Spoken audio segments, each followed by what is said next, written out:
சிவகங்கை மாவட்டம் இளையான்குடி அருகே உள்ள கண்ணமங்கலம் கிராமத்தைச் சேர்ந்தவர் சங்கர், வயது 29. சொந்தமாக வாடகை ஆட்டோ மற்றும் கார்கள் வைத்து டிராவல்ஸ் நிறுவனம் நடத்தி வந்தார். வெளியூர் சென்றிருந்த சங்கர் நேற்று இரவு தனது காரில் தாயமங்கலம் வழியாக கண்ணமங்கலம் நோக்கி சென்றார். தாயமங்கலம் முத்துமாரியம்மன் கோயில் ஆர்ச் அருகே சென்றபோது சில இளைஞர்கள் நடுரோட்டில் டூவீலர்களை நிறுத்திவிட்டு பேசிக் கொண்டிருந்தனர். கார் செல்ல முடியாததால் சங்கர் ஹாரன் அடித்துள்ளார். அந்த இளைஞர்கள் கண்டுகொள்ளாமல் நின்றுள்ளனர்.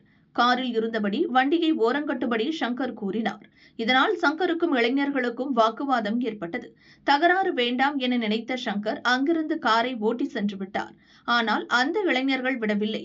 சங்கர் காரில் இருந்த போன் நம்பரை குறித்து வைத்துக் கொண்டனர். போன் போட்டு பேச்சுவார்த்தைக்கு வருமாறு மிரட்டி அழைத்துள்ளனர்.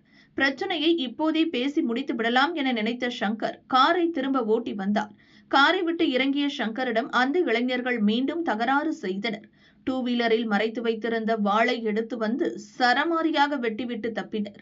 அந்த இடத்திலேயே சங்கர் இறந்தார். தகவல் அறிந்து வந்த போலீசார் சங்கரின் உடலை மீட்டு பிரேத பரிசோதனைக்காக சிவகங்கை அரசு மருத்துவக் கல்லூரி மருத்துவமனைக்கு அனுப்பி வைத்தனர். சங்கருக்கு திருமணமாகி 6 மாதங்களே ஆகிறது. அவரது மனைவி 3 மாத கர்ப்பிணியாக இருக்கிறார். இந்நிலையில் சின்ன பிரச்சினைக்காக சங்கர் படுகொலை செய்யப்பட்டதால் ஆத்திரமடைந்த அவரது உறவினர்கள் இளையான்குடி கண்மாய்க்கரை அருகே சாலை மறியலில் ஈடுபட்டனர். உரிய நடவடிக்கை எடுப்பதாக போலீசார் உறுதியளித்ததைத் தொடர்ந்து மறியல் போராட்டம் கைவிடப்பட்டது. இதனால் அப்பகுதியில் 1 மணி நேரம் போக்குவரத்து பாதிக்கப்பட்டது.